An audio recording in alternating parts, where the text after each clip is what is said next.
Bismillahirrahmanirrahim. Assalamualaikum warahmatullahi wabarakatuh. Selamat datang di channel Yuda 893.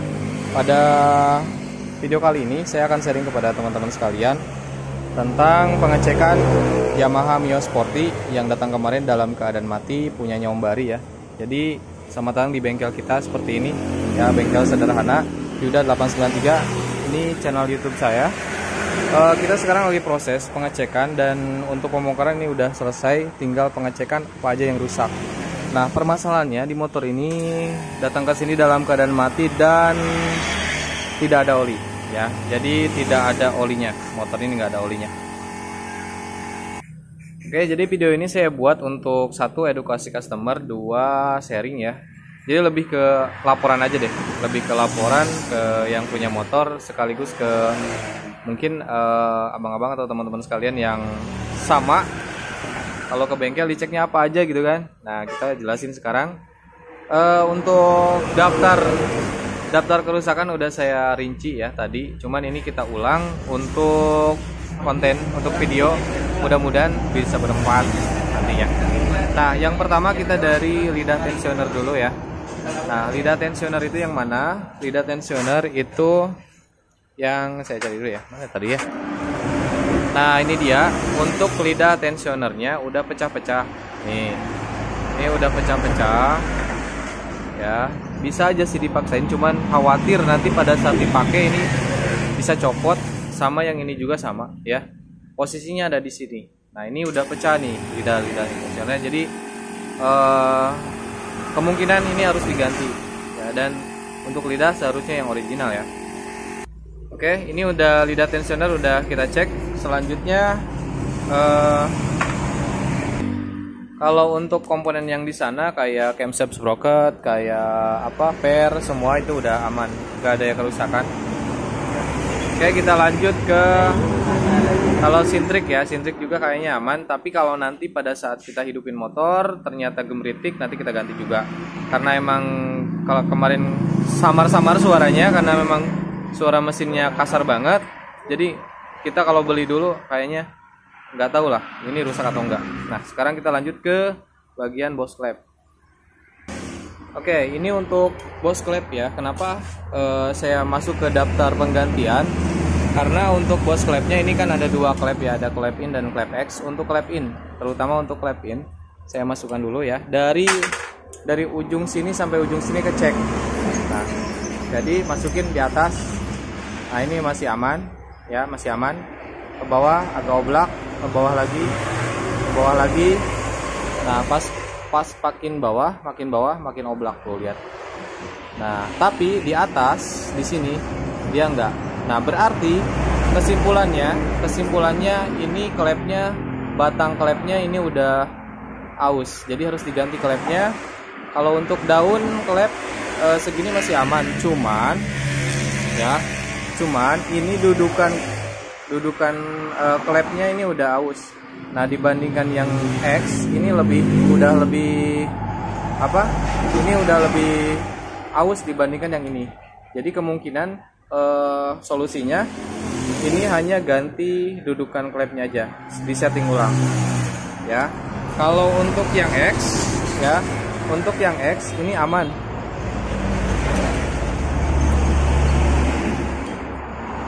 Nah, ini dari bawah ke atas ya. Nah, ini aman, klepnya ini aman ya. Paling yang bermasalah yang ini, yang in. Oke, itu untuk boss klep aman, dudukan klep. Berarti dudukan klepnya. Nah, jadi kita rubah boss klep masih bisa dipakai. Kita pakai setting klep aja ya. Setting klep. Oke. Nah, selanjutnya ini saya klep NPP. Kenapa ya? Budget ya. Kalau misalkan yang original bisa aja sih, nanti kita komunikasikan. Tapi untuk NPP juga menurut saya bagus sih untuk klepnya ya. Ini juga diganti karena tadi udah aus, klep ini diganti. Oke, untuk selanjutnya noken as atau rocker arm. Noken as atau camshaft sprocket. Nah, untuk noken as ya, noken as nih. Nah, kita dari bearing dulu deh. Bearing ini udah oblak ya. Ini udah oblak, putarannya udah tapi lumayan halus. Ini udah agak kasar. Nah, profilnya ini udah kena nih ya. Ini udah aus parah. Nih, klep in dan klep X nya udah aus parah. Jadi kesimpulannya, kalau misalkan Nokana seperti ini harus diganti. Ya, ini harus diganti. Nah, sama rocker arm sekalian ya, satu paket. Nah, ini juga nih, ini diganti ya. Nah, ini rocker arm kenapa diganti? Ini udah aus nih. Nah, ini udah aus, ini juga sama udah aus. Jadi ini harus diganti ya. Kalau ini original harusnya harus diganti sama original karena posisinya ada di dalam. Nah, selanjutnya apa lagi? Selanjutnya tadi udah Nokana sama rocker arm, top set pasti diganti. Top set itu yang ini ya, packing ya, packing yang seperti ini ya, itu pasti diganti. Selanjutnya filter udara ya. Nah, filter udara kita temukan udah bolong seperti ini, udah digunting. Nah, berarti nanti kita akan ganti juga yang baru biar nanti karbunya agak cepat kotor, pembakarannya juga nanti bersih. Maksudnya debu nggak masuk sampai ke ruang bakar. Ruang bakar itu yang mana? Ruang bakar itu yang ini ya. Ini ruang bakar, jadi suka kotor. Ini belum bersih sih, tapi udah rada mending dibersihin tadi. Nah, oke, untuk selanjutnya ini 2 pin dowel. Kenapa 2 pin dowel? Pin dowel itu apa sih, bos? Yang ada pada mesin ya. Saya contohkan yang ini. Nah, ini pin dowel nih. Nah, ini nggak ada di bawahnya ini. Ini nggak ada di bawah, adanya cuman ini sama di tengah doang ya. Oke, pin dowel ya. Nah, saya tunjukin untuk pin dowelnya cuman ada ini nggak ada ya. Untuk bagian tengah, kalau untuk bagian tengah cuman satu, bagian belakang juga cuman tadi satu. Jadi 2 yang kurang, 2 pin dowel. Kalau misalkan dipaksain kita pasang, nanti bisa gengsot ya, atau bisa nggak presisi, sehingga ketika kita nanti pasang seher ya, seher itu nanti akan ke sisi kiri atau ke sisi kanan, intinya nggak presisi, nggak aman. Jadi emang harus diganti itu, udah harus harus dicari, harus dipasang pin dowelnya. Dari ini sebelumnya udah nggak ada, nggak tahu kemana, dan saya nggak mau tahu yang ngerjain siapa. Nah, selanjutnya pin dowel udah selesai, kita lanjut ke ulir busi. Oke, ulir busi saya temukan di sini di cylinder head ya. Untuk ulir busi, oke, saya contohkan. Ini busi ya, ini busi baru ya. Nah, ini ulirnya kita masukkan ke businya ya, seperti ini kita masukkan ya. Kalau secara berat, sorry, ini masuk, oke ya, kita pasang.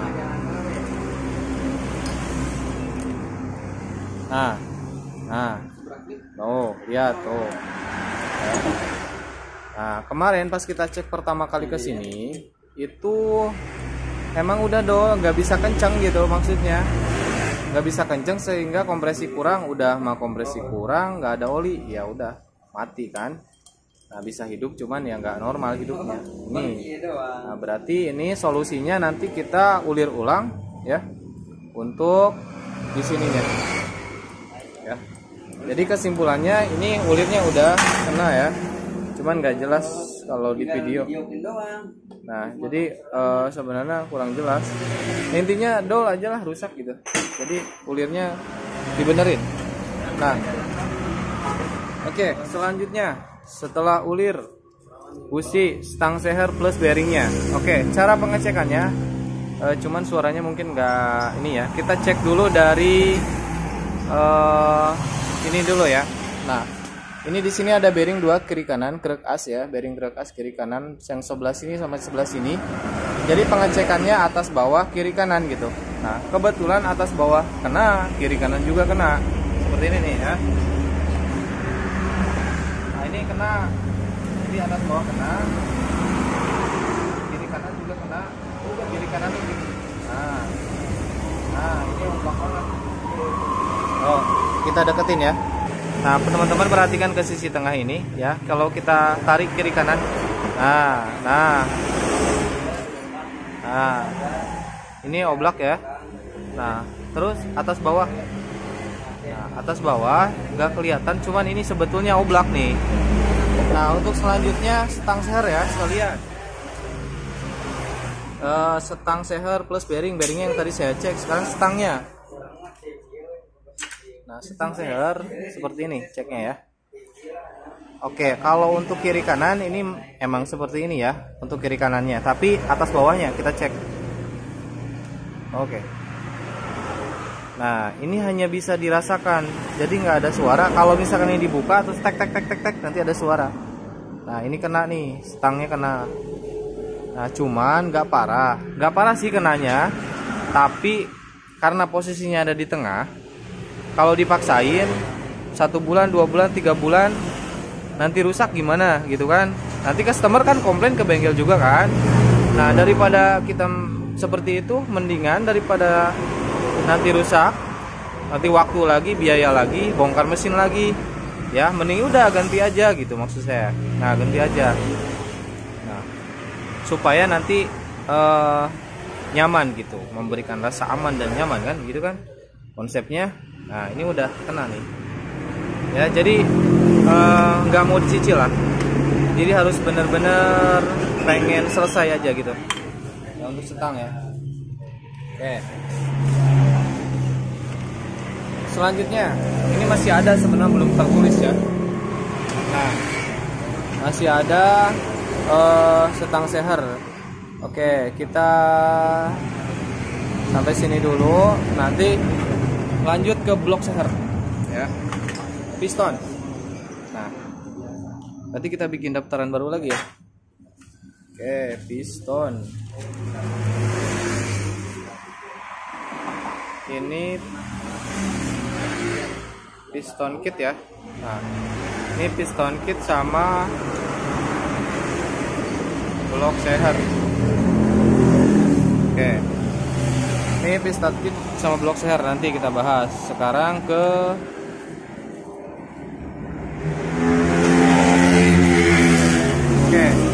seal driven set. Nah, seal driven set itu seal driven pulley ya. Seal driven tuh yang ini. Nah, kalau misalkan teman-teman lihat, ini sealnya bocor tuh. Nah, bocor. Nah, bocor ke sini, nanti belepotan ke pulley. Nah, apalagi yang ini yang bawah, ini udah lepas. Ya, sealnya udah lepas di sini. Kalau misalkan aku congkel gini ya. Saya congkel gini, ini kelihatan tuh lepas. Ya, jadi kalau udah lepas gini, otomatis nanti si stempetnya belepotan kemana-mana kan. Kalau udah belepotan ke sini nih, ke sini, terus nanti penbelnya selip ya. Nah, kenapa? Karena di dalam ini, karena di dalam ini ada stempetnya.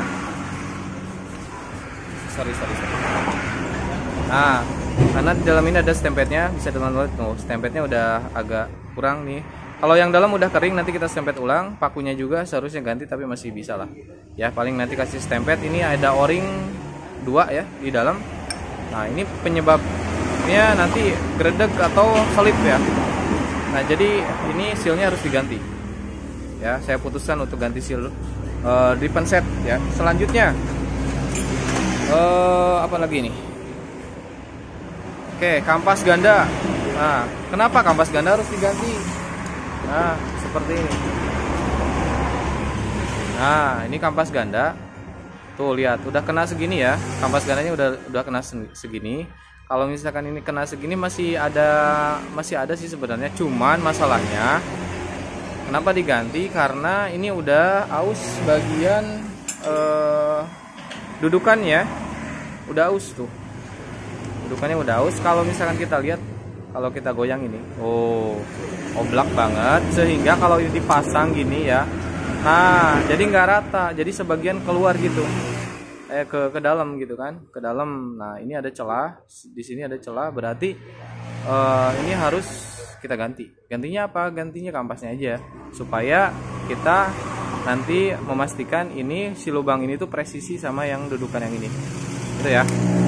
Oke, ini udah selesai, kita cek kampas ganda sama seal yang ini ya. Terus untuk bearing ini sama ini bearing bambu sama bearing biasanya, ball bearingnya ini udah kita cek tadi, emang aman sih, nggak ada masalah, paling kita bersih-bersih aja nanti. Oke, untuk per aman. Terus apa lagi ya? Nah, ini fan bell sama roller ya, fan bell. Oke, sekarang ke fan bell. Nah, fan bellnya seperti ini bentuknya. Nah, ini meskipun kita nggak tahu ya ini putusnya kapan, saat bagaimana, di kilometer berapa, di minggu berapa, di hari berapa.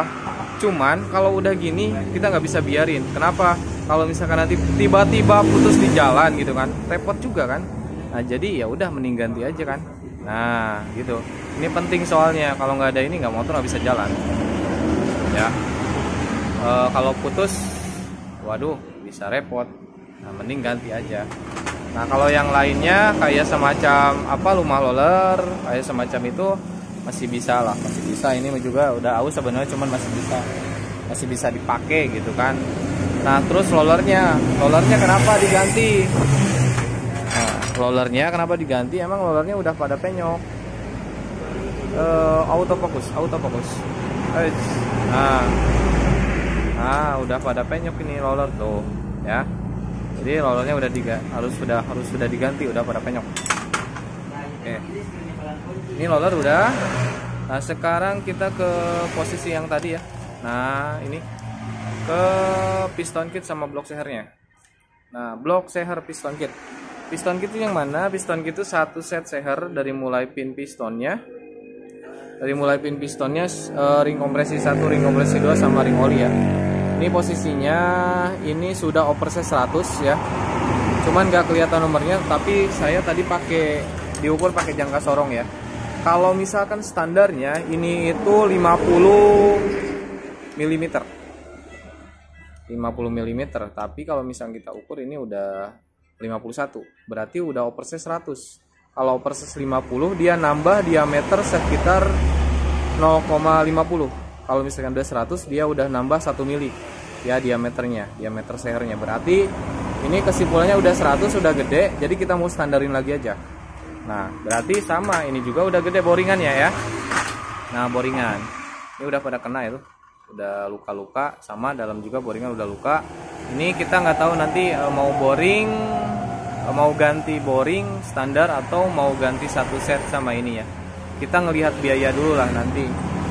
Biaya. Sebenarnya kalau misalkan ganti boring sama beli baru nggak jauh beda sih sebenarnya. Tapi kalau misalkan secara hemat ganti boring, kalau misalkan cepat agak mahal, paling ya ganti blok satu set sama pistonnya, lumayan ya, bisa hampir setengah jutaan ya.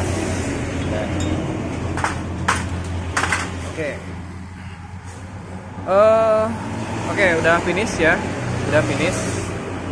Tapi sebetulnya kalau misalkan udah dibongkar gini nanti apa lagi gitu. Nah, ini kondisi motornya Mio Sporty, ini sedang garap servis karbu itu ya, sambil nunggu dana. Sekalian nanti kita belanja yang ini ya. Yang ini untuk video sekarang udah 18 menitan lebih ya untuk direkaman nanti. Jadi itu saja teman-teman untuk laporan ya Mio Sporty yang turun mesin gara-gara habis oli dan ya mungkin kurang perawatan ya. Jadi mudah-mudahan konten ini bermanfaat untuk teman-teman sekalian. Jadi kalau turun mesin apa aja yang rusak itu belum pasti ya. Bisa 1 juta, bisa 2 juta, bisa 3 juta, bisa 4 juta, kita nggak tahu. Karena kalau bengkel itu nggak bisa nebak sebenarnya. Kalau misalkan udah dibuka gini, udah diratain ya sama tanah gitu. Nah, udah dibuka, udah semua dicek, baru kita kelihatan nominalnya berapa gitu. Kalau misalkan datang nih ngebul motor, ini kira-kira berapa bang? 500. Nah, bisa sampai lebih kan? Bisa lebih, bisa kurang, atau bisa 1 juta, bisa 2 juta gitu. Nah, kalau untuk biaya kita nggak bisa rinci, nggak bisa nggak bisa nembak gitu, kecuali emang kalau udah dibuka gini. Nah, estimasi kalau udah dibuka gini juga kita nggak bisa nembak juga kan, karena spare part kadang tiap hari, kadang 2 hari, 3 hari, atau bulan apa dia bisa naik turun juga. Jadi intinya backup aja lah buat biaya. Kalau misalkan mau turun mesin, tolong biayanya gitu, maksudnya disiapin ya. Sebenarnya kalau misalkan mau murah, servis rutin, ganti oli rutin, jangan sampai telat gitu. Itu aja ya. Mudah-mudahan konten ini bisa bermanfaat. Bengkel kami ada di dekat ini kolam renang Sarengseng, Gempol Sari, dan kesananya dekat rumah makan Niki ya, Niki 1. Bengkel sederhana, bengkel kecil ya, nggak apa-apa lah ya. Kan kecil dulu baru besar. Terima kasih semuanya, semoga bermanfaat. Wassalamualaikum warahmatullahi wabarakatuh. Sallallahu alaihi wasallam.